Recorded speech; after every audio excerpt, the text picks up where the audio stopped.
Allez-y, allez-y, prof. Je peux y aller? Oui, allez-y, Merci. prof. Allez-y, Donc, prof. ok, débattre de la recherche en management africain. Ma présentation donc est sous-titrée comme Afrique pour présenter l'Afrique comme l'épicentre de la transformation géostratégique internationale.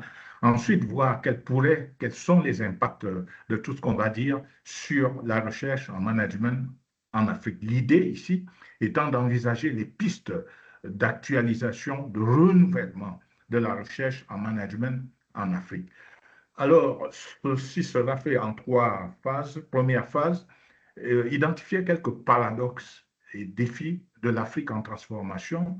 Ensuite, voir faire quelques constats sur la recherche en management en Afrique et déboucher sur des recommandations pour une recherche managériale innovante, historiquement et culturellement enracinée.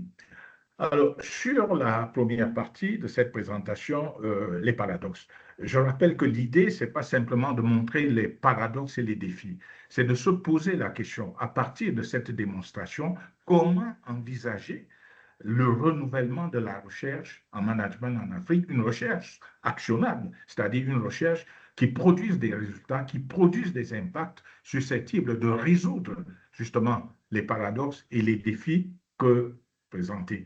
Alors, j'ai fait un PowerPoint très scénarisé, pas de texte, juste des images.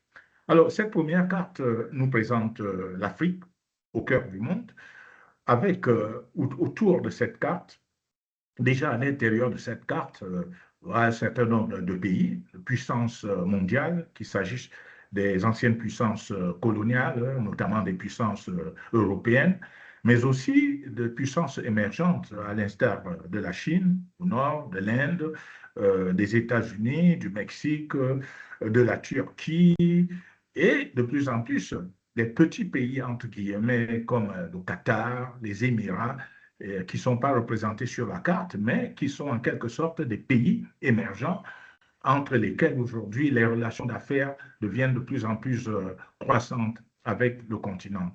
Autour de la carte, il y a un certain nombre d'indicateurs chiffrés sur ce que représentent aujourd'hui les besoins de l'Afrique, les potentialités de l'Afrique en partant de la droite vers la gauche, potentialités de développement sur le plan des infrastructures, de l'urbanisation, sur le plan de l'amélioration du système éducatif, des structures de santé, donc tout ce qui touche au développement du capital humain, les ressources abondantes.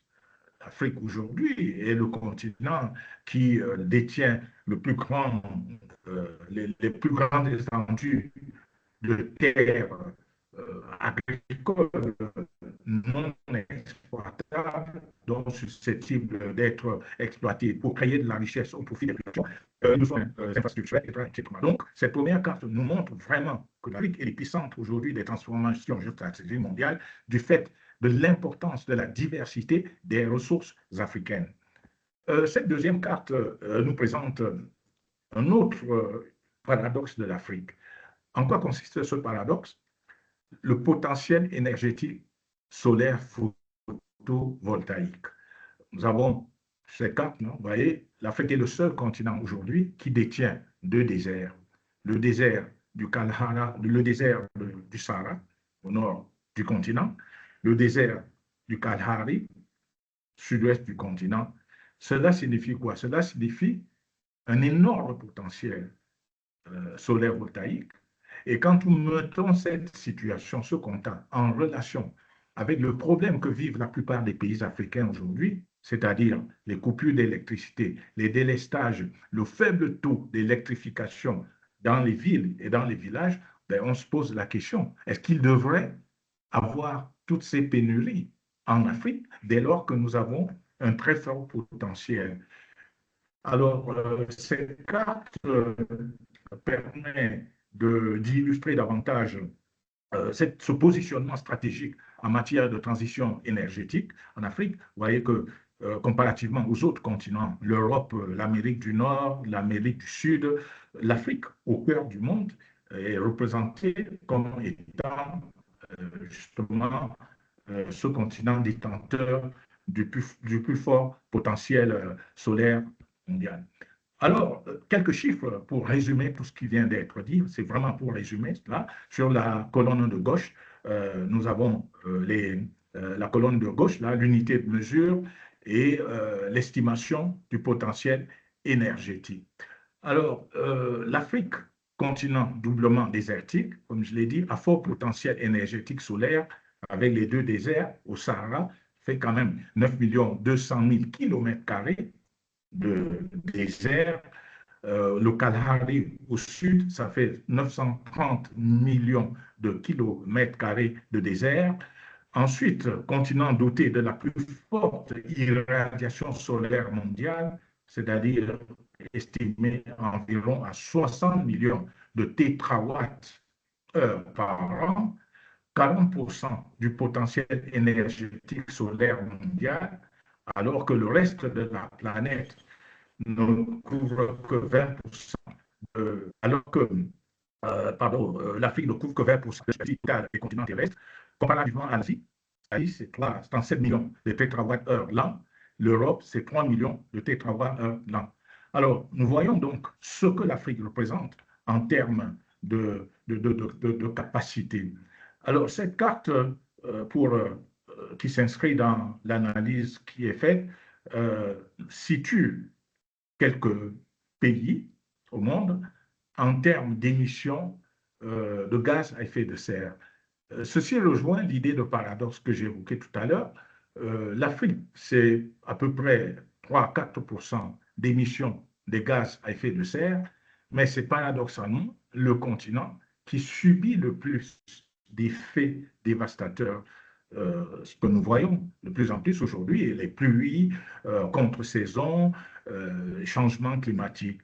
Les autres pays trouvent des solutions. Les chercheurs des autres pays réussissent à trouver des solutions pour résoudre ce dérèglement climatique, mais nous avons ce sentiment qu'en Afrique, on tarde encore, nous les chercheurs scientifiques, même les praticiens en management, nous tardons encore à trouver des solutions adaptées, des solutions appropriées pour affronter cette situation. Alors, un des paradoxes du continent africain qui impacte négativement sur la vie des populations, c'est cette présentation. Vous avez à la gauche le lac Tchad. Le lac Tchad, c'est le plus grand lac continental au monde, c'est-à-dire un lac à l'intérieur du continent. La carte de gauche nous indique la situation du lac Tchad. Il y a quelques années, il y a une trentaine d'années, le lac était encore prospère, ce qui voulait dire donc possibilité d'agriculture, d'élevage pour les populations. La carte de droite montre à quel point ce lac a été considérablement réduit du fait des impacts négatifs de changement climatique. Donc, les conséquences de cette situation, c'est quoi? C'est ce que nous vivons aujourd'hui dans les différents pays du lac Tchad, au nord du Cameroun, au sud du Tchad, à l'est du Nigeria et du Niger. Ce phénomène Boko Haram, qui en réalité est un phénomène lié à l'appauvrissement des populations vivant autour du lac Tchad et ces populations qui se sont laissées en quelque sorte entraîner vers des solutions d'inspiration, on va dire religieuse, l'idée étant de faire croire aux populations que les malheurs que vivent ces populations autour du lac Tchad viendraient de l'Occident et non de ce que je suis en train de décrire là, le changement climatique. C'est vrai qu'on va dire, beaucoup de personnes en Afrique disent ce phénomène de changement climatique et les impacts, nous ne sommes pas les responsables, nous les Africains, nous en sommes les victimes. Ce sont les autres, notamment, qui sont à l'origine de ce système à travers les modèles industriels qui ont contribué fortement à la dégradation de l'environnement. Alors, quelques images toujours pour montrer les conséquences néfastes, dévastatrices de cette situation. C'est toute la problématique de la conflictualité et de l'instabilité politique, ethnique, religieuse en Afrique. Voilà cette image, ces jeunes affamés, assoiffés, qui ramassent des blocs de cailloux pour détruire tout ce qu'ils trouvent sur leur passage. Cette autre image, encore plus choquante, cette jeunesse africaine qui, ayant perdu tout espoir de vivre sur le continent, se lance dans une aventure désespérée. Il faut savoir qu'aujourd'hui, les estimations minimales montrent que c'est pratiquement 40 000 Africains qui n'ont eu pour seul cimetière que les fonds de la mer Méditerranée. Et encore, ce chiffre est sous-estimé, puisque même sur le continent, dans la plupart de nos pays, on n'est pas capable de dire par an combien de personnes, notamment des jeunes, des femmes, quittent le continent pour aller chercher un bonheur illusoire en Occident, en passant par le Sahara, en traversant la Méditerranée. Alors, juste ici, l'ouvrage a été présenté, je ne vais pas insister là-dessus. Dans cet ouvrage, nous expliquons davantage quelles sont les origines de ce paradoxe. Alors, le constat, la problématique étant posée, la question qui nous interpelle aujourd'hui, nous, chercheurs africains, comment la recherche en management dans les contextes africains peut-elle proposer des solutions à ces paradoxes et défis? Et là, nous sommes au cœur de ce que fait l'association et que j'admire, que j'apprécie beaucoup, réfléchir pour apporter des solutions à ces problèmes. Et tout à l'heure, dans la présentation faite par Serge, il a évoqué la figure d'un certain nombre de personnalités africaines et même mondiales qui ont contribué donc à l'émergence de cette réflexion renouvelée sur la perception ou la pratique du métier comptable dans le sens qui ne soit plus seulement un métier, on va dire, du chiffre, comme aiment bien le dire les experts comptables. Quand je discute avec des experts comptables autour de moi dans mon pays, ils me disent, nous exerçons le métier du chiffre. Le métier du chiffre. Alors parfois, on rigole ensemble, je dis, mais ce métier du chiffre que vous exercez, vous ne devrez pas seulement le percevoir comme un métier du chiffre, c'est un métier auquel il faudra donner du sens. Et je pense que cette idée rejoint celle de Carnegie et de ses collègues. La pratique technique, une pratique technique, sociale et morale qui vise à assurer l'utilisation durable des ressources et à rendre des comptes aux parties prenantes afin de permettre l'épanouissement des organisations, des personnes et de la nature. Alors, j'apprécie beaucoup cette référence parce que le lien est directement fait entre la conception et la pratique du métier comptable et la prise en compte d'un certain nombre de dimensions telles que les parties prenantes de ce métier, mais surtout la dimension existentielle de la vie, des organisations, des personnes et de la préservation de la nature. D'où la question, comment aujourd'hui, dans les contextes africains, réformer le métier comptable, réformer, renouveler la recherche dans les disciplines de la comptabilité afin que les résultats de cette recherche permettent au métier, enfin une personne qui exerce ce métier, de ne plus percevoir leur métier comme un métier du chiffre, mais comme un métier qui a pour finalité de donner du sens aux activités humaines. Alors, ceci me permet d'aller directement à la deuxième partie de ma présentation qui vise à montrer comment cette évolution que je suggère peut être envisagée en identifiant d'abord le contexte de la recherche en Afrique. Alors, qu'est-ce que nous observons quand nous portons une attention particulière sur les travaux des chercheurs africains en management et de manière générale? Une revue de littérature universaliste, majoritairement constituée d'une production scientifique non africaine, une faible attractivité de la production scientifique africaine, voire une ignorance de la production scientifique africaine. À juste une illustration pour vraiment mettre l'accent sur ce que je dis là. Je reçois chaque année plusieurs thèses à évaluer, plusieurs articles à évaluer pour publication. La première des choses que je regarde, c'est la bibliographie. Et j'observe très souvent une bibliographie dans laquelle on retrouve à peine 5-10% de publications africaines, mais le reste sont des publications d'un autre contexte. Alors, comment concilier une production scientifique faite dans les contextes africains, c'est-à-dire les enquêtes empiriques ont été faites en Afrique, mais la revue de littérature ne représente le continent africain qu'environ 10%. Donc, il y a là un biais important qui va expliquer donc les faibles implications de la production des chercheurs africains que nous sommes sur la capacité à résoudre les problèmes en termes de recherche empirique qui est en déphasage avec les modèles théoriques, en termes de rupture entre les théories importées et les réalités du terrain, en termes même de remise en question des hypothèses de recherche.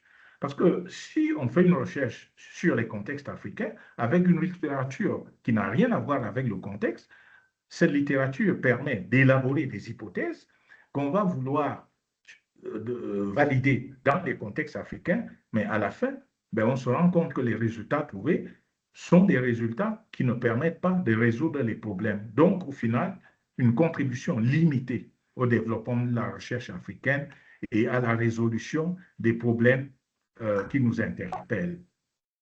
Un deuxième niveau de constat qui rend la recherche africaine difficilement conciliable avec la résolution des problèmes africains, c'est cette espèce de collaboration frileuse entre les chercheurs universitaires, créateurs des connaissances, et les praticiens du management en Afrique, avec une prédominance des discours, des comportements savants théoriques. Les chercheurs, très souvent, nous les chercheurs, c'est bien ce que nous faisons. Mais est-ce que ce que nous faisons correspond aux attentes des créateurs de richesse? Parce que nous avons là, on va dire, deux mondes, pour parler comme sociologue Boltanski et Thévenot, le monde des chercheurs universitaires, très souvent théoriciens, et le monde des praticiens de la création de la richesse qui ont besoin de solutions pour résoudre le problème. Alors, entre ces deux mondes, on a l'impression qu'il s'instaure un dialogue de sourds, un dialogue de sourds, pour plusieurs raisons, parce que les praticiens du management se disent, ben, au fond, ce que font les chercheurs africains ne nous permettent pas de résoudre nos problèmes, avec donc cette conséquence d'un déficit de financement de la recherche par les entreprises. C'est la réponse que m'apportent la plupart des dirigeants d'entreprises avec qui je discute en Afrique pour leur demander, mais pourquoi vous n'acceptez pas de financer les travaux des chercheurs? Ils me disent, on ne le fait pas parce que vos recherches, c'est bon pour soutenir des thèses de doctorat, c'est bon pour équiper vos bibliothèques, mais nous, on ne voit pas l'utilité, la pertinence de ce que vous faites comme travaux de recherche pour résoudre les problèmes empiriques auxquels nous sommes adressés, auxquels nous sommes confrontés pour créer de la richesse en Afrique. Ensuite, une production des savoirs et des connaissances non actualisées, non actionnables, pour reprendre Argyris, Avenier et Schmitt sur cette notion d'actionnabilité des résultats de la recherche, une emprise des pratiques entrepreneuriales et managériales informelles. Alors, ici, la thématique me semble d'un très grand intérêt. Elle met en évidence cet autre paradoxe, c'est-à-dire un écosystème entrepreneurial très largement informalisé qui doit être mis en relation avec une interpellation vers plus en plus de formalisation. Comment concilier ce discours éminemment théorique sur la nécessité de formaliser les PME, PMI africaines dans un contexte où ces PME, PMI, pour l'essentiel, fonctionnent de manière informelle. Alors, j'essaie de proposer une solution à ce paradoxe en proposant un nouveau paradigme qui est celui d'aborder la recherche en management en Afrique et donc la recherche en gestion financière et comptable en Afrique sous le prisme de la forme informalisation managériale. L'idée étant ici de trouver une base pour concilier à la fois les pratiques informelles, travail clandestin, pratiques salariales non réglementaires, conditions de travail qui ne respectent pas toujours les principes élémentaires du Code du travail. Comment faire en sorte donc que cet environnement ou ces pratiques informelles puissent progressivement être améliorées? Je ne pense pas que du jour au lendemain, on va demander aux chercheurs africains, aux praticiens africains de rompre d'un seul coup avec l'informel. Cela me semble difficilement acceptable. Mais il faudrait une progression, comment dire, bien maîtrisée pour faire en sorte donc que la présence du chercheur universitaire africain en entreprise ne soit pas perçue comme une menace, comme c'est le cas actuellement, mais plutôt qu'il soit perçu, ce chercheur, comme quelqu'un qui est là pour apporter des solutions aux problèmes rencontrés par les praticiens du management.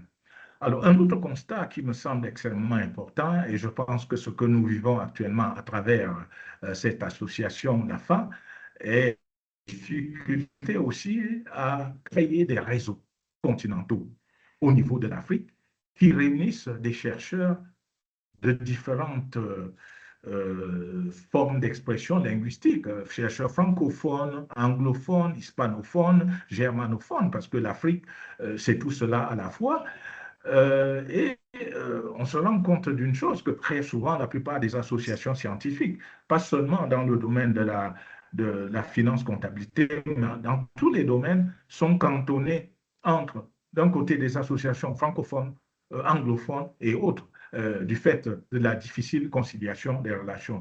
Et je prends ici une très belle illustration pour montrer ce que je dis.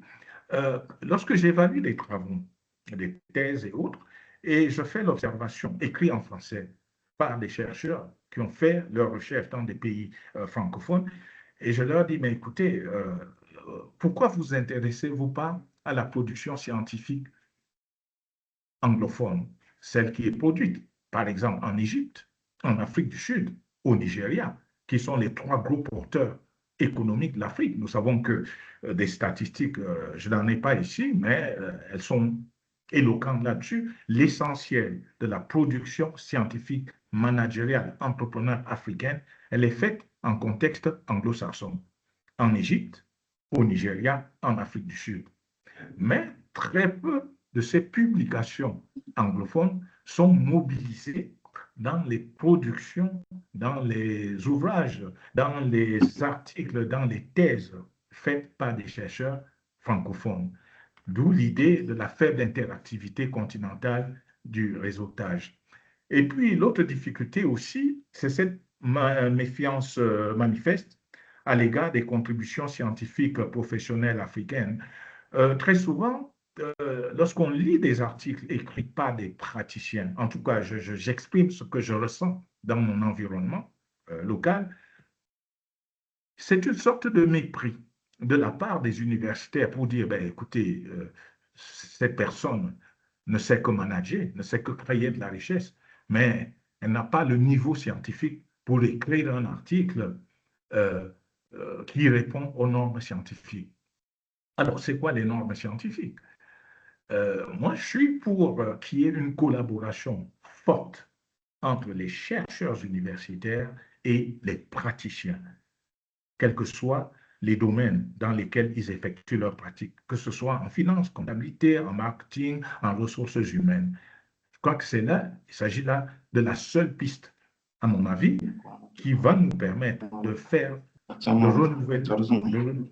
renouveler la recherche en Afrique. Donc, travailler de façon à ce que les productions faites par les universitaires soient faites en collaboration avec des professionnels. Cela veut dire quoi concrètement? Cela veut dire, par exemple, que des ouvrages, des articles soient publiés avec des co-auteurs, d'une part des auteurs qui sont des chercheurs, comme la plupart de nous qui participons, chercheurs universitaires, j'entends, comme la plupart de nous qui participons à cet atelier ce matin, mais en même temps qu'on ait des contributeurs ou des co-auteurs qui sont des dirigeants d'entreprise et qui nous apportent donc cette illustration des praticiens.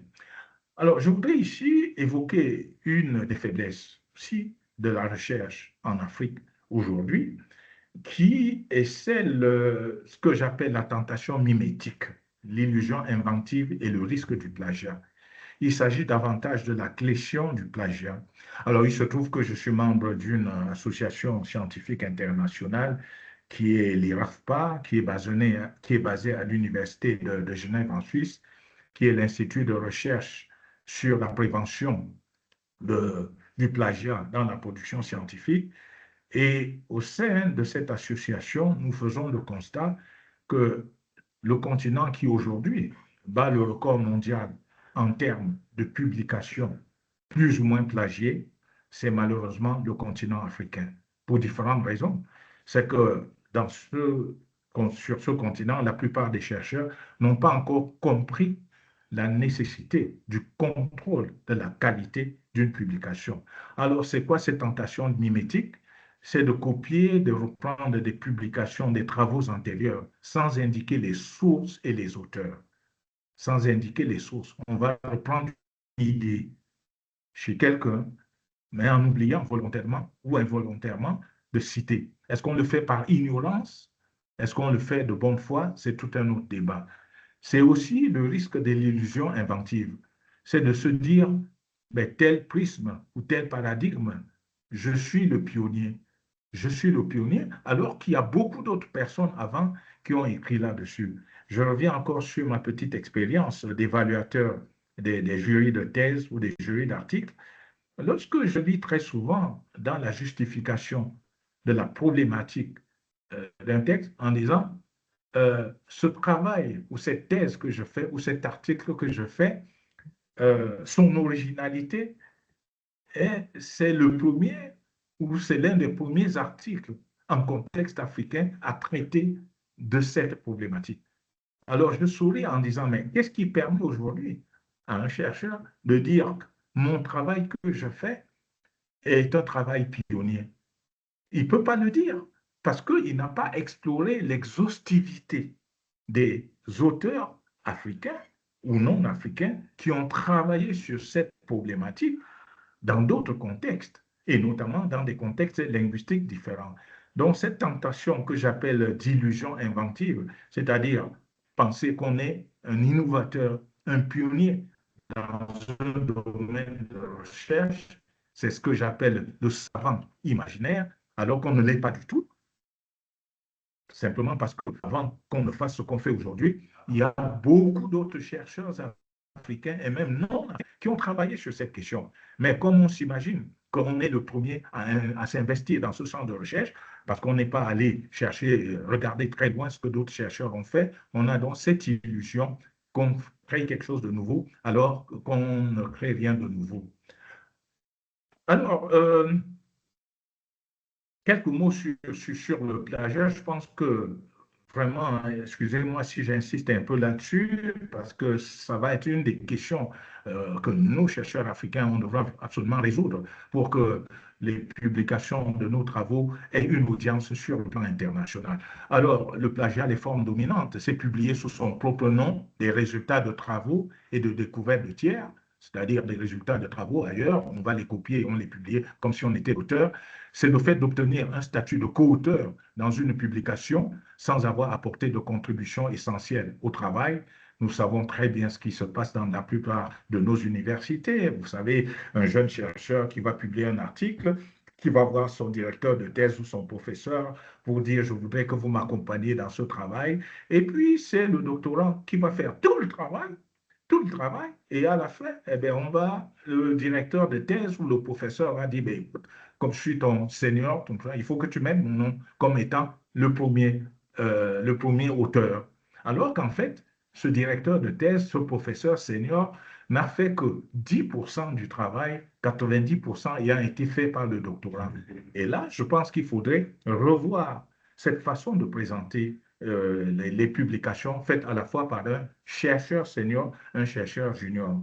Lorsque l'essentiel du travail est fait par un chercheur junior, un doctorant, il me semble que son nom devrait figurer en première position et que le nom du professeur qui l'encadre devrait figurer en deuxième position. Alors, j'évoque ce débat et je la soumets à vos discussions parce que dans mon environnement, beaucoup me disent, non, professeur, il faudrait que ce soit toujours le nom du professeur qui figure en premier lieu parce que c'est lui qui détient la connaissance, alors que le doctorat ou le jeune docteur apprend encore.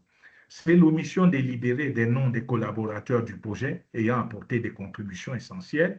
C'est la mention volontaire d'une personne en qualité de co-auteur alors qu'elle n'a pas du tout contribué. C'est l'omission délibérée des contributions essentielles d'autres auteurs sur le même sujet, la bibliographie incomplète. Ce sont des citations intentionnellement erronées et tirées des travaux existants ou supposés de tiers. Ce sont des indications incorrectes sur le stade d'avancement de la publication de ses propres travaux. Par exemple, on envoie un travail pour publication et on va marquer dessus publication en cours d'impression, alors qu'en fait, la publication n'a même pas encore été évaluée par le comité scientifique de la revue. Et puis, c'est aussi le risque de l'autoplagiat qui consiste en une omission volontaire des références de ses travaux antérieurs, par exemple la publication dans une langue d'un article déjà publié dans une autre langue.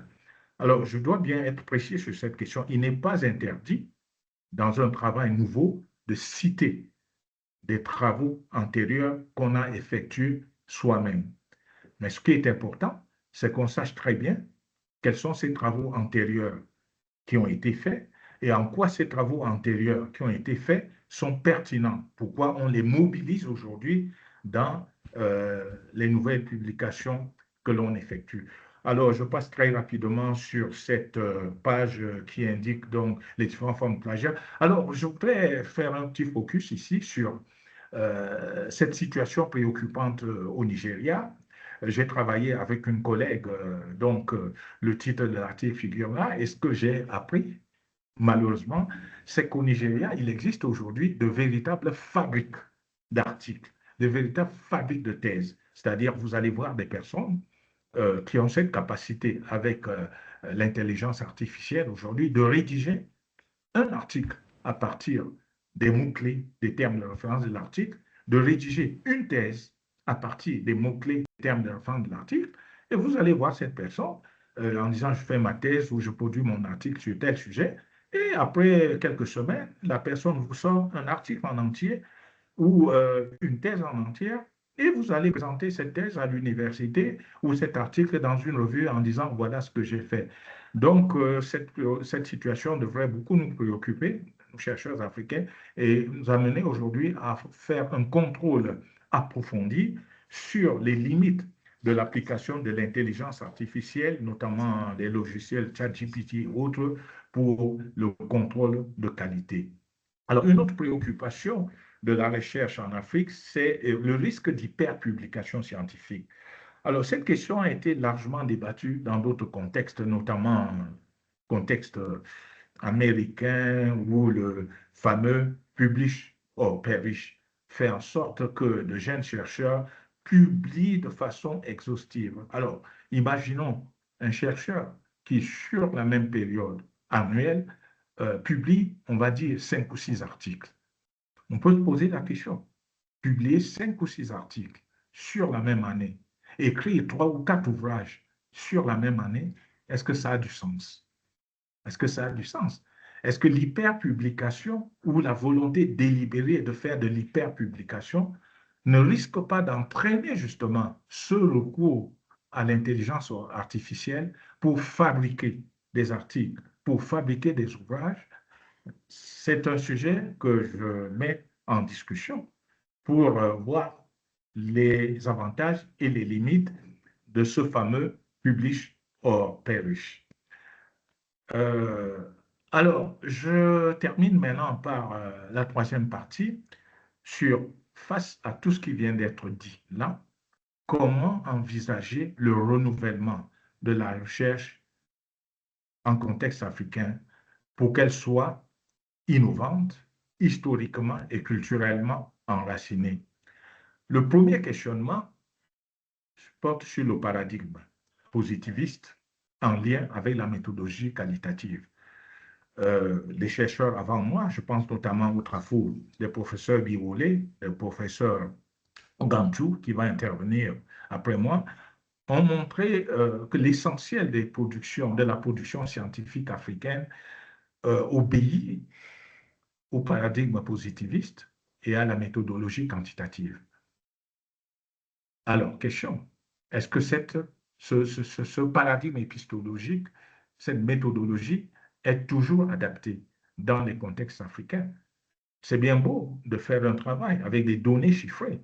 Cela correspond et cela répond aux attentes quand on exerce un métier d'expert comptable. Mais que représentent les chiffres dès lors que ces chiffres ont été construits, ont été rassemblés sur la base de données qui ne reflètent pas la réalité du terrain? D'où l'idée d'une réflexion progressive pour voir en sorte comment le paradigme épistémologique de la recherche en Afrique, on pourrait faire une évolution progressive du paradigme positiviste vers un paradigme beaucoup plus pragmatiste qui met en évidence les atouts, les avantages de la méthodologie qualitative. Et pour montrer ce besoin d'évolution vers cette méthodologie qualitative, notamment par le recours de la grande théorie, de la théorisation enracinée, je présente sur ce tableau une comparaison des deux approches en termes d'apport et de limites. En termes d'apport, c'est une recherche sur des thématiques peu ou pas traitées dans la littérature disponible. Je parle là des apports et des limites de la théorisation enracinée, qui me semble aujourd'hui être une des approches méthodologiques, parce que je rappelle que la théorisation enracinée n'est pas en soi une théorie de recherche. C'est une méthode de recherche pour créer de la connaissance, pour produire de la théorie. Donc, elle est importante sur des thématiques peu ou pas traitées dans la littérature. Mais elle a une limite, c'est que la revue de littérature est peu consistante, voire discutable, puisqu'il faut davantage travailler sur des données empiriques de terrain. Elle a l'avantage d'être facilement adaptée à une recherche exploratoire, mais l'inconvénient, c'est que la recherche non confirmatoire, cela pose problème parce que les données que l'on a n'ont pas fait l'objet d'une validation scientifique au sens où on l'entend habituellement. L'avantage d'un échantillonnage théorique, aléatoire et non représentatif, mais la limite de cet avantage, ce sont des données partielles, voire partiales. L'avantage d'une suspension temporaire des cadres théoriques existants, avec l'inconvénient d'une navigation à vue théorique, l'avantage de l'emprise du terrain sur les théories existantes, avec l'inconvénient de la difficulté de généraliser les résultats, ce qu'on adopte la démarche qualitative, on prend toujours soin à la fin de dire nos résultats ne peuvent être généralisables puisqu'ils ont porté sur un échantillon réduit. L'avantage d'une forte charge symbolique des mots, des images, des métaphores, mais l'inconvénient de la faible signification des nombres, des chiffres, des formules, des statistiques. L'avantage d'une adaptation dans un environnement de recherche dominé par l'expression orale, qui est le cas de la plupart des sociétés africaines, mais aussi l'inconvénient de la perte ou de la dissimulation de la documentation écrite. L'avantage de l'exploration des dimensions affectives, émotionnelles du comportement organisationnel, avec l'inconvénient de l'occultation des dimensions matérielles, instrumentales du comportement organisationnel. Alors, ce tableau indique quelques pistes à suivre pour résoudre le problème du plagiat auquel j'ai fait référence tout à l'heure. Je vais passer rapidement là-dessus. Pour terminer, donc, par quelles peuvent être aujourd'hui les sources d'inspiration pour le renouvellement de la recherche dans les contextes africains? Cela peut paraître étonnant pour des praticiens ou des chercheurs dans les domaines de la comptabilité, d'aller chercher dans l'histoire africaine, dans l'historicité africaine, dans l'anthropologie africaine, des figures pour expliquer. Alors, une des figures, c'est celle qui est présentée sur l'écran, Soundiata Keïta. Nous sommes au XIIIe siècle, fondateur de l'Empire du Mali, de la charte Mandé traditionnelle. Je prends ici une citation tirée de lui. Les Nyamakala se doivent de dire la vérité aux chefs, d'être leurs conseillers et de défendre par le verbe les règles établies et l'ordre. Alors, pourquoi cette référence à cette figure historique africaine du XIIIe siècle me semble extrêmement importante pour renouveler aujourd'hui la recherche dans les contextes africains? Lorsqu'on prend les principaux principes régulateurs de cette fameuse charte Kurukuta du Mandingue, il y en a 4 principalement. L'organisation sociale, la gestion des biens publics, la préservation de la nature et quelques dispositions finales. Mais je voudrais attirer votre attention sur les 2 principes au milieu, c'est-à-dire le principe de la gestion des biens publics et le principe de la préservation de la nature. Cela veut dire quoi concrètement? Cela veut dire qu'au XIIIe siècle, en Afrique, un leader africain qui n'a pas été en Occident, qui ne savait même pas qu'il existe un monde qu'on appelle l'Occident, a eu cette ambition d'organiser sa société, son empire, sur la base d'un certain nombre de principes, dont celui de la gestion des biens publics. En quels termes se traduit aujourd'hui ce principe de la gestion des biens publics? C'est quoi? C'est la gouvernance.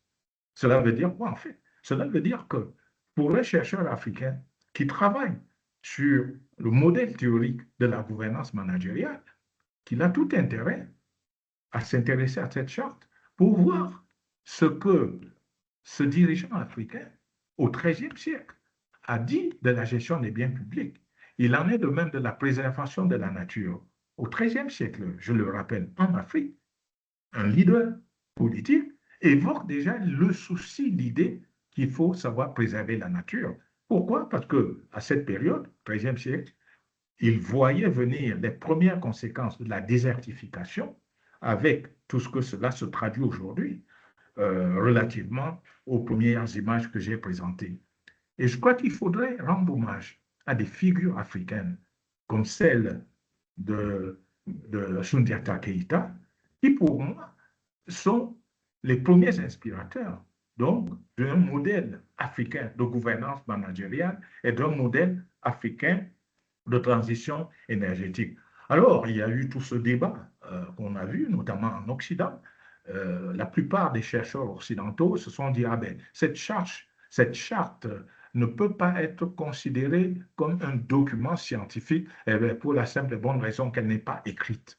Elle s'est transmise par voie orale à travers des griots. Alors pour nous, occidentaux, on ne peut considérer comme science que ce qui a été écrit et validé par une communauté scientifique. Alors il y a eu tout un débat, fort heureusement que ce débat a connu une solution en 2009 lorsque l'UNESCO a décidé d'inscrire cette charte comme patrimoine culturel immatériel de l'humanité. Et donc cette reconnaissance officielle de l'UNESCO fait en sorte que, de mon point de vue, nous, chercheurs africains, on devrait plus avoir honte aujourd'hui de citer Soundiata Keïta comme un inspirateur du renouvellement de la recherche dans les contextes africains. Alors, il y a un micro, il faudrait demander à la personne de fermer son micro.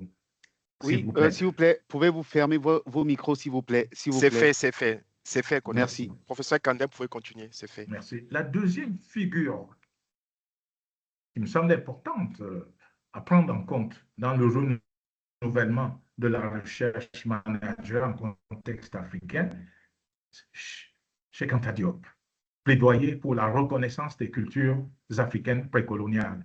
C'est le grand théoricien de l'Afrique, berceau de l'humanité, qui écrit « La facilité avec laquelle nous renonçons souvent à notre culture ne s'explique que par notre ignorance de celle-ci et non par une attitude progressiste adoptée en connaissance de cause. Pour celles et ceux qui connaissent un peu l'histoire de Cheikh Anta Diop, vous savez très bien que lorsqu'il a développé sa théorie sur l'antériorité des civilisations nègres, c'est-à-dire des civilisations africaines, telles que celles qu'on a connues en Égypte, en Éthiopie, cette thèse n'a pas eu une reconnaissance scientifique. Au moment où il voulait la soutenir, c'est bien longtemps après que ces travaux ont été reconnus par la communauté scientifique internationale. Parce que là aussi, on se disait, ben, ce discours sur la reconnaissance des cultures africaines précoloniales, cela n'a pas de sens, cela n'a plus de sens dès lors qu'on est sorti de l'ère précoloniale et qu'on est dans une ère post-coloniale, dans une ère de la modernité. Et dans cette ère de la modernité, dans cette civilisation de la modernité, les chercheurs africains devraient plus s'inscrire dans cette civilisation au lieu de se retourner en arrière pour voir ce qui se passait auparavant. Alors, moi, je suis partisan de cette qu'il y a dans nos histoires africaines un certain nombre de leçons qu'on doit pouvoir tirer. Là, de cette nécessité de se déployer sur le terrain, c'est comment on pourrait arriver à améliorer, actualiser, perfectionner le fameux modèle SWOT développé par Porter pour analyser, pour proposer une grille d'analyse de l'environnement externe. Nous, SWOT, là, les fameux quatre principes qui ont connu une amélioration avec Aguilar, Del Monte, à travers le PESTEL, hein, P comme politique, E économique, S social, socio-culturel, T technologique, E écologique et L légal. Très bien. Lorsque j'ai commencé avec d'autres collègues africains, nous avons commencé à réfléchir sur cette question. On s'est dit, ben, est-ce qu'il est pertinent aujourd'hui de continuer à utiliser le SWOT ou le PESTEL? Pourquoi? Parce que ces grilles qui font autorité dans la communauté scientifique internationale ne prennent pas en compte une dimension fondamentale des contextes africains, qui est la dimension historique. Alors, donc, sur la base de ce que j'ai dit là, il y a un instant, chez Anta Diop, Sundiata Keita, penser qu'on pourrait améliorer le SWOT et le PESTEL et proposer un modèle soit adapté à notre contexte, qui est basé sur un HCP tout le long des affaires dans le contexte africain, seulement la politique, E à l'économique, S social, T technologique, E écologique, Prof Kandem, on commence à avoir du mal à vous entendre. On commence à avoir du mal à vous entendre, Prof Kandem. Une perspective sur l'historicité de la société africaine, l'historicité. Oui. Prof Kandem, la communication commence à être saccadée de votre côté. Allez-y voir. Ce qui est présenté sur l'écran. Oh. Oui. Ouais, peut-être allez-y, ouais, allez-y, oui. Ah, d'accord. Bon. OK. On peut et pratiquement à la fin. Alors, c'est un inspirateur de l'Ubuntu dans les pratiques de leadership en contexte africain. Mandela qui disait donc je suis devenu un leader, pas parce que je voulais devenir un leader, mais par la force des facteurs environnementaux que je suis leader. Alors, aujourd'hui est de plus en plus reconnu par la communauté scientifique internationale comme un paradigme qui pourrait inspirer la recherche en Afrique en termes de système de valeurs inspiratrices des pratiques managériales. Il y a ici toute une définition de cette Ubuntu, je ne vais pas revenir là-dessus, notamment les différents auteurs qui ont contribué à l'émergence de ce paradigme de l'Ubuntu management. Donc, je pense que j'ai terminé. Et pour conclure, j'ai fait ici la présentation de quelques ouvrages et publications, de quelques ouvrages de ces thématiques de renouvellement de la recherche en Afrique. Ce sont là des travaux que je connais. C'est sûr qu'il y en a d'autres que je ne connais pas, mais que je les citer. On Et vous aussi entend de très mal, quelques prof Kandem. articles qui pourraient être susceptibles Prof Kandem, d'inspirer on vous entend très chercheurs mal. africains. Voilà, j'en ai donc fait la nation. J'espère que là, oui. Oui, On vous entend très, très mal. ouais, sur les derniers moments, on vous entendait très mal.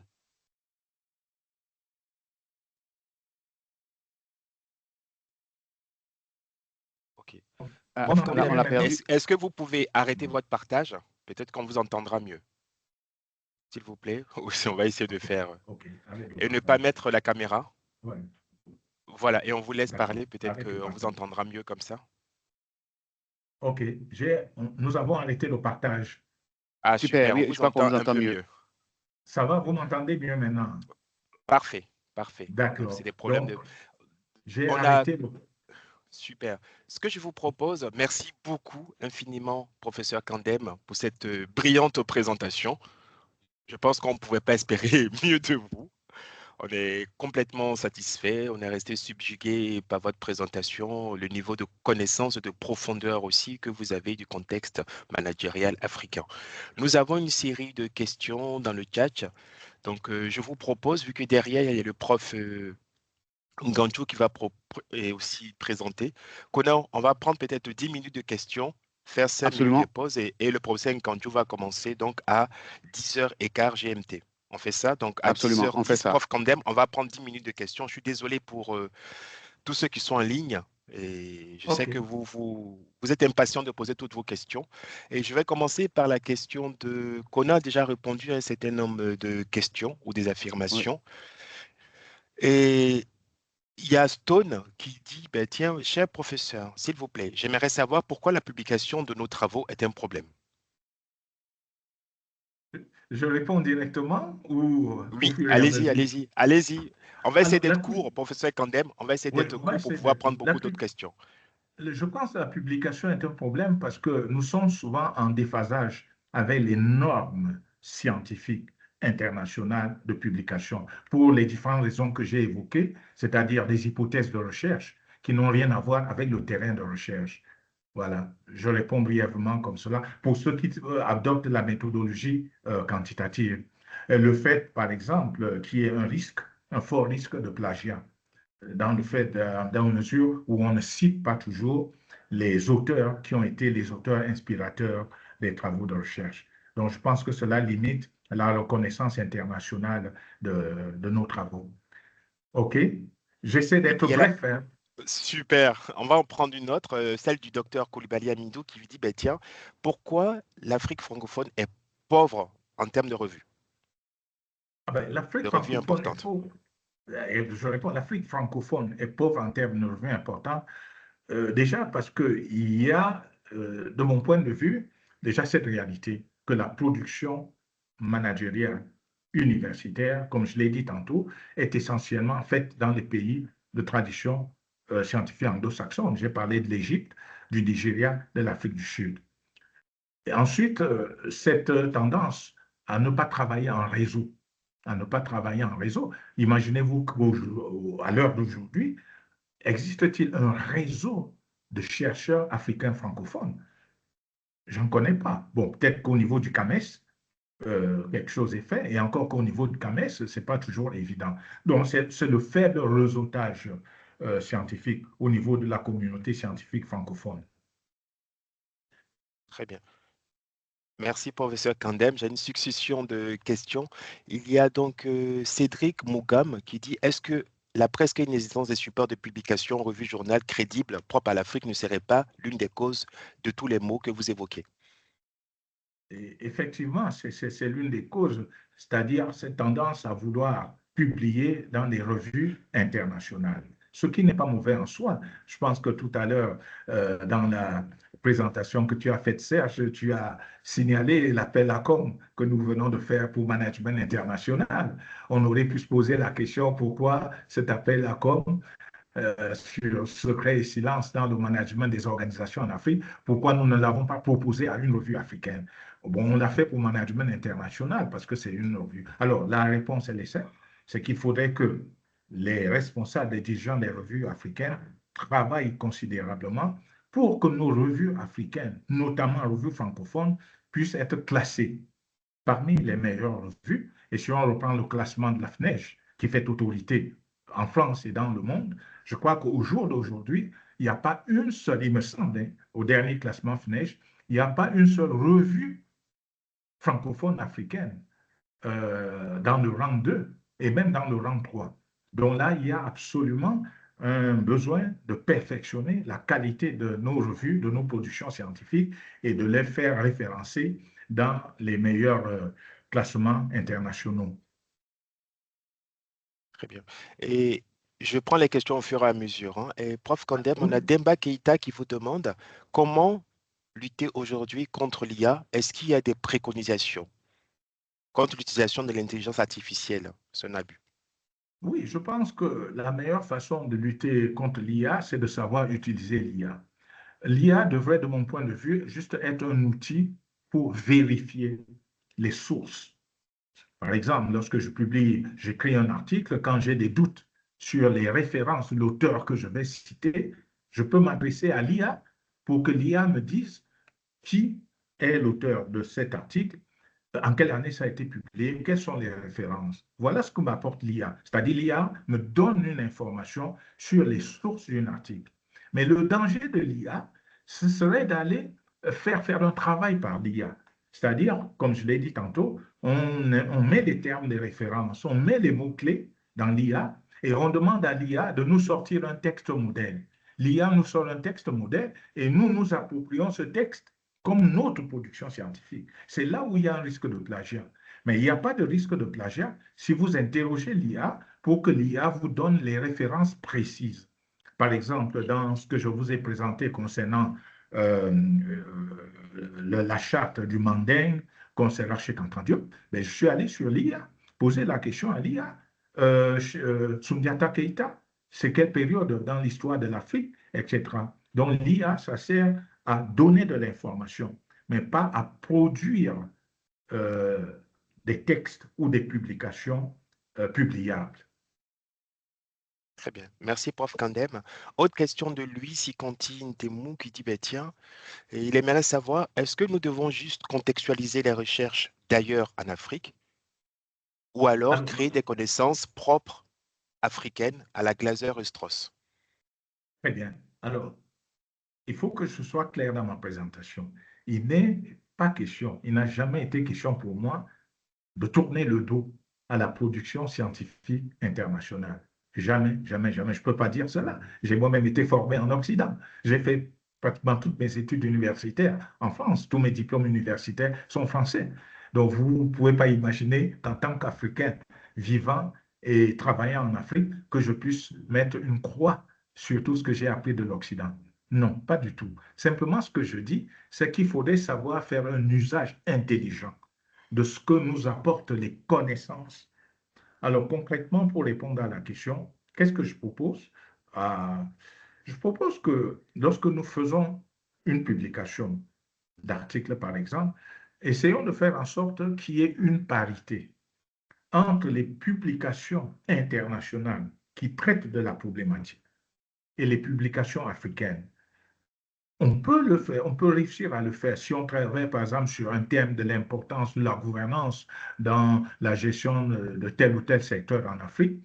L'idée, c'est de dire, on va faire à peu près une moitié des publications ou des références dédiées aux publications sur la gouvernance en contexte international et faire une autre moitié des publications sur la gouvernance dans les contextes africains et diversifier ces publications africaines, que ce ne soit pas seulement des publications francophones, parce qu'on fait son article en français, mais que ce soit des publications qui mobilisent aussi les travaux des chercheurs anglophones, des chercheurs hispanophones, des chercheurs lusophones africains. Donc, en créant cette parité, on arrive à faire en sorte qu'il y ait ce déséquilibre auquel j'ai fait référence.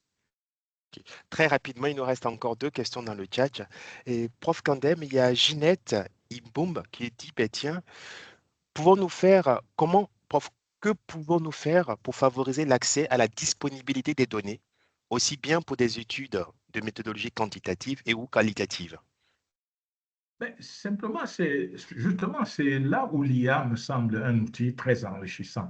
C'est d'aller sur l'IA, interroger l'IA, lui demander, par exemple, donnez-moi quelques indications sur les publications traitant de tel ou tel sujet qui m'intéresse. L'IA vous sort tout cela. Par exemple, si vous voulez connaître la liste des publications de recherche quantitative sur la gouvernance ou sur je ne sais plus quoi en Afrique, vous posez cette question à l'IA, ben, l'IA vous sort la liste des publications et là, vous les sélectionnez, celles qui vous intéressent. OK? Il y Oui, avait une merci dernière professeur Kandem. question? On a une dernière question du prof Oui. Dagou de Côte d'Ivoire qui vous dit, ben, pourquoi nos professeurs, notamment du continent africain, n'arrivent-ils pas à faire monter les revues sur le continent au point de pour les faire classer? Alors là, on n'arrive pas à le faire. C'est ce que j'ai appelé tout à fait l'absence de réseautage scientifique. Les chercheurs d'un seul pays, entre eux, je ne pense pas qu'ils soient toujours en mesure de faire un travail qui puisse aller au-delà. Et Serge, je suis vraiment, ça me fait plaisir d'évoquer cela. Tu te souviens, pour monter notre dossier là, en management international sur Bien sûr. secret et cela, Management International nous a dit il ne faudrait pas que l'équipe éditoriale soit composée des chercheurs d'un seul pays, d'une seule région. Il faudrait que les chercheurs, nous les 5, nous représentions les différentes régions d'Afrique. Donc, c'est ça un peu l'idée, c'est de sortir de ce que j'ai décrit tout à l'heure comme l'absence de réseautage, se mettre en réseau et puis donc arriver donc à faire des revues, à faire des publications qui couvrent l'ensemble du continent africain. Parce que je terminerai par là, nous parlons d'Afrique, mais il faudrait davantage que nous parlions des Afriques, les diversités africaines. L'Afrique ne se réduit pas à un pays, aussi grand soit-il que l'Afrique du Sud, le Nigeria ou l'Égypte.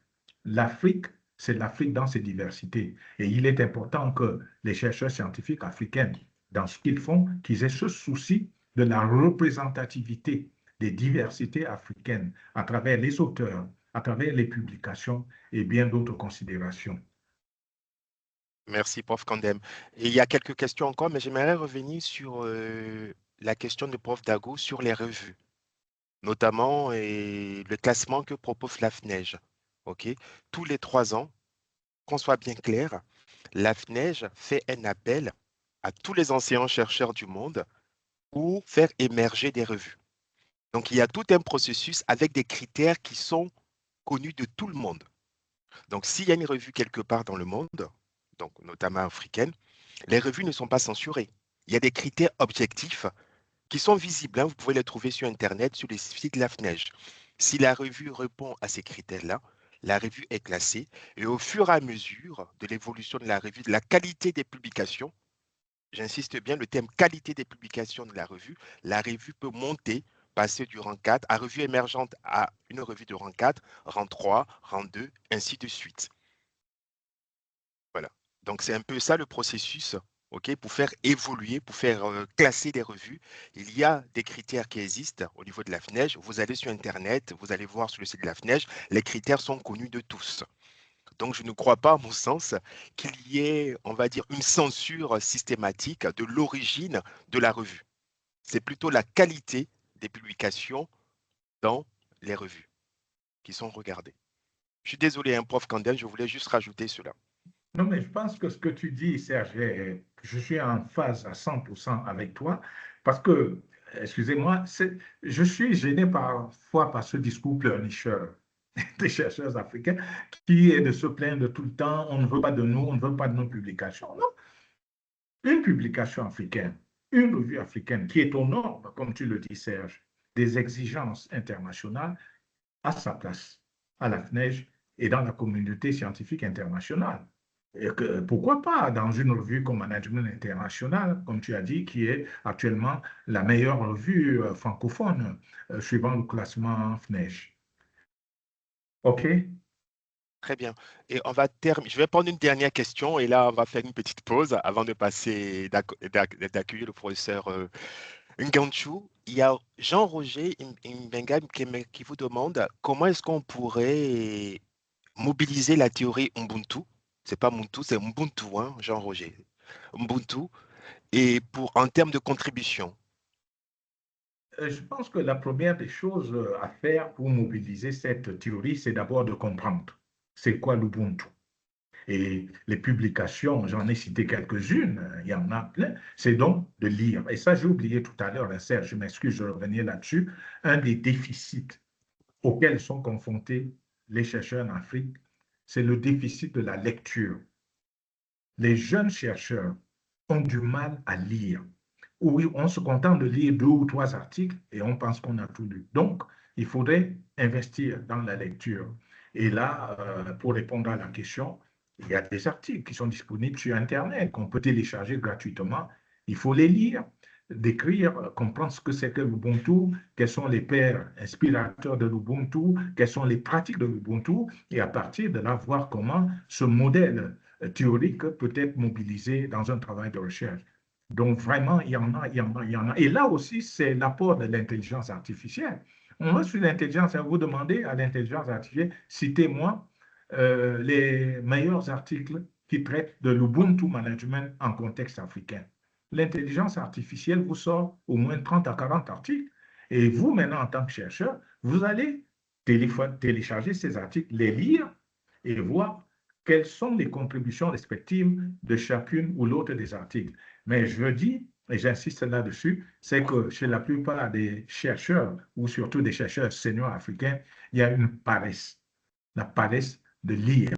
On se contente de lire 2 ou 3 articles et puis on dit, on a tout fait, on a fini, alors qu'on n'a que 20% des connaissances sur le sujet et on ignore 80% des connaissances sur le sujet. Pour abonder dans votre sens, professeur Kandem, j'aimerais vous montrer, chère audience, les ouvrages que j'ai sur mon bureau actuellement pour lire. Je ne sais pas si vous voyez tout ça. J'en ai une sur l'Afrique de Achille Mbembe. J'ai ça sur mon bureau que je dois lire de Senghor. J'ai ça sur mon bureau de Amadou Ambateba. J'ai ça sur mon bureau aussi l'histoire coloniale africaine, sur la sociologie africaine. D'accord? Et là, de Wole Soyinka, c'est pour vous dire, tout ça, je l'ai sur mon bureau. C'est des ouvrages, par exemple, que je dois lire dans les prochains mois. Donc, je rejoins le propos du professeur Kandem. Il faut lire. Il n'y a aucune magie. Il faut lire. Il faut lire et essayer de consolider toutes vos lectures, ce qui va vous amener à construire un raisonnement scientifique sur le contexte africain et apporter quelque chose aussi à la science. S'il vous plaît, professeur. Allô? Excusez-moi. Comment lire? Les astuces pour lire? L'astuce pour lire, je suis désolé, il n'y a pas d'astuce. Vous prenez le livre, vous l'ouvrez et vous le lisez. Voilà, je suis désolé. Voilà. Je suis un peu. Je suis très trivial là-dessus, mais il n'y a pas d'astuce. Non, mais je sais que Serge fait une boutade, mais je pense que c'est une question assez sérieuse quand même. Hein. Serge fait une boutade, mais alors je vais peut-être me permettre d'interagir sur cette question de comment lire. En fait, oui, vous avez raison. Hein, vous avez raison. La lecture académique. Voilà, la lecture académique n'est pas la même chose que lire, pour moi qui suis d'origine ivoirienne, lire Fraternité Matin en Côte d'Ivoire, quoi. Bon, donc, il y a quelque chose qu'on appelle la lecture active. Il faut développer une technique de lecture active qui consiste à lire toujours avec une grille. C'est-à-dire, quand je lis un article, je dois être capable de dire, je lis cet article pour un objectif bien précis. Je veux identifier un certain nombre de choses. Et donc, la lecture active nécessite la lecture avec prise de notes. Et puis, à un moment donné, on consolide toute cette lecture dans un fichier. Il y a des gens qui travaillent. Moi, j'ai une bonne collègue à moi qui est en Tasmanie, qui est une petite île en dessous de l'Australie, qui, elle utilise un Word. Serge et moi, par exemple, dans nos travaux, nous, on a un outil de lecture. Ce sont des fichiers Excel. Quasiment pour chacun de nos projets, Serge et moi, on a un fichier Excel avec un ensemble de choses qu'on va chercher dans les articles qu'on lit.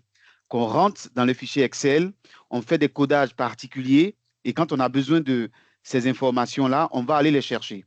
Donc, pour répondre très court à votre question, il faut développer un système de lecture active. Il y a différentes façons de faire. Voilà. Mais c'est une question assez importante. C'est une question assez importante. Merci pour la question. Si oui, tu permets, Conan, si tu permets. Allez-y pour Secondem. Oui. Serge, si tu permets, juste une petite information complémentaire à celle de Conan. Alors, il faudrait peut-être que tu partages avec les participants l'ouvrage que tu as cité tout à l'heure sur la recherche enracinée en Afrique, dont je suis un auteur, des trois auteurs, la recherche enracinée en Afrique. Ça va répondre à la question qui a été posée. Alors, dans cet ouvrage, il y a tout un chapitre intitulé « Mes mots pour la recherche enracinée dans les contextes africains ». Et ce chapitre apporte justement des réponses à la question qui est posée et à laquelle évoquait Conan tout à l'heure. Comment lire, comment faire une fiche de lecture pour une lecture qui ne soit pas celle de Cameroun Tribune ou de Fraternité Matin, mais une lecture pour produire un travail scientifique. Alors, le chapitre est intitulé Mes mots pour la recherche enracinée dans les contextes africains, avec un guide pratique sur comment constituer une fiche de lecture.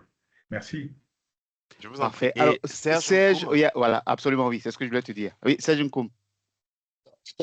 Oui, je crois que le professeur vient de soulever ma préoccupation. Je voulais aller dans le même sens que toi, Conan, d'ailleurs, le même sens que le prof. Je voulais justement donner la référence de cet article-là.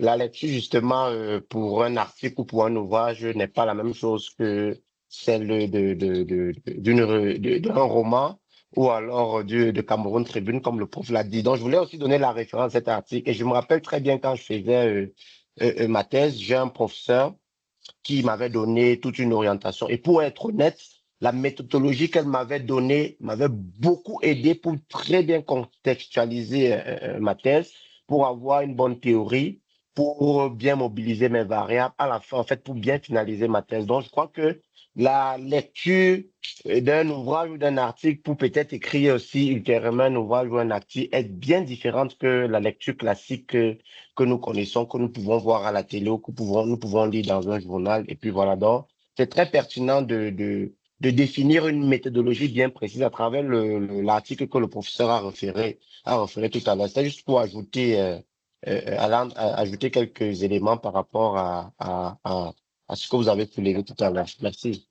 Merci Serge. Et juste une correction de ma part, professeur Kandem, à la question de Cédric Moukam, c'était pas sur l'approche Muntu, c'était Muntu, du philosophe Eboussi Boulaga. OK.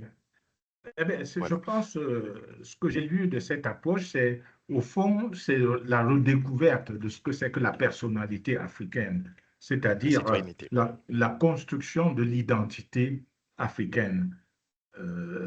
Voilà, l'identité africaine, comment elle se construit. Et de mon point de vue, il y a une forte relation entre l'analyse philosophique du professeur Eboussi Boulaga et l'analyse faite dans les publications sur Ubuntu, qui est davantage faite par des anthropologues, par des sociologues, et qui est aujourd'hui reprise par des chercheurs en management et en entrepreneuriat. Donc, le fil conducteur, le point commun entre la théorie du Muntu, du professeur Eboussi Boulaga, et celle de l'Ubuntu, c'est l'identité, la construction de l'identité africaine. Et cette identité africaine est une identité hybride. Nous devons être clairs là-dessus. Encore une fois, il ne s'agit pas de dire on va reprendre tout ce qui a été fait dans notre passé et ne plus regarder l'avenir. L'identité africaine aujourd'hui, les identités africaines sont des identités hybrides qui découlent donc d'une complémentarité entre ce que nous recevons de nos traditions, de nos cultures africaines et ce que nous recevons aussi des apports du reste du monde. Très bien, merci. Et pour terminer sur la lecture aussi, souvent vous pouvez lire des ouvrages, mais vous ne savez pas très bien comment, par exemple, les relier à vos travaux. Donc, il faut définir ce qu'on appelle une approche analytique aussi, parce que vous pouvez lire, je prends les Muntu par exemple, l'approche Muntu, Ubuntu, ce n'est pas forcément ancré dans l'essence de gestion. Donc, ce sera à vous maintenant de voir comment je peux ramener une lecture ou des connaissances africaines aux sciences de gestion ou à la comptabilité et à la finance en développant ce qu'on appelle une analytique, au fait, une grille d'analyse qui vient apporter quelque chose à la connaissance scientifique dans votre discipline de recherche. Voilà. Donc, il faut prendre le temps, quand vous avez lu, de digérer tout ce que vous avez lu, d'accord, et de voir maintenant scientifiquement comment ça peut être une grille d'analyse, on va dire, on appelle ça plutôt communément une analytique pour pouvoir apporter quelque chose à la connaissance scientifique. Et là, vous êtes vraiment dans une recherche encastrée vraiment dans le contexte. Est-ce qu'on n'a pas là une inspiration pour une thématique d'atelier futur? Parce que je pense que c'est une question vraiment importante sur comment lire pour de la production académique, par exemple. Oui. Mais je pense qu'on pourra connaître lorsqu'on aura fini le travail qu'on a en cours sur le contexte avec Tiven qui nous écoute. Voilà, ça serait peut-être une occasion pour pouvoir peut-être faire ça. Merci Donc, pour merci. vos réponses sur la lecture. Et au début, Ok. le professeur n'a pas voulu répondre, mais grâce aux interventions des uns et des autres, il a répondu. En fait, moi-même, j'avais la réponse, mais je voulais que par les réponses, ceux qui sont sur la plateforme soient nourris. Merci à tous et bonne suite. Non, mais c'est C'est pas quoi? qu'il n'a pas voulu J'ai pas. répondre, c'est le français que j'ai dit, c'est que c'était une boutade. Je suis désolé, hein, sur la plateforme aussi, il faut que les gens faut se détendre. Hein. D'accord? C'est pas qu'il n'a Donc, pas voulu répondre. nous sommes sur une plateforme où j'essaie d'être, on va dire, courtois et ce genre de choses-là. Donc, il y a de la courtoisie dans mon propos. Donc, pour ceux qui me connaissent depuis un bon moment, voilà, quand vous me dites, parce que la question de but en blanc, c'est comment lire, comment lire? Ben, je vous réponds aussi de but en blanc tel que la question est arrivée. Bien évidemment, il faut lire de façon intelligente et Voilà. aussi arriver à mobiliser, d'accord, les résultats de sa lecture pour que ça soit compréhensible dans une démarche scientifique et ça puisse contribuer aussi à nourrir la connaissance de façon générale. OK? Et Bien ce qui est marrant évidemment, on dans va. ça, c'est que il dit qu'il avait la réponse à la question, mais il voulait juste bon. Voilà. On peut aussi Donc, ajouter que, je sais pas. on peut lire Écoutez, sous le moniteur. OK, ce que je vais faire, donc j'ai coupé les micros, nous allons passer. Si vous avez des questions, là, nous allons passer au propos du professeur Nganchu. D'accord? Il est 10h25. Donc, ce que je vous propose, on va faire 5 minutes de pause. On se retrouve à la demi. Donc, à 10h30 GMT, donc il y a 4 minutes de pause. Et on va écouter le professeur Nganchu. Professeur Nganchu, je vous prie vivement de m'excuser, de nous excuser vraiment pour ce retard. Et on se retrouve dans 4 minutes pour continuer l'atelier. Donc, on a une petite pause et on continue en suivant. Oui, professeur Nganchu, est-ce qu'il nous entend d'ailleurs?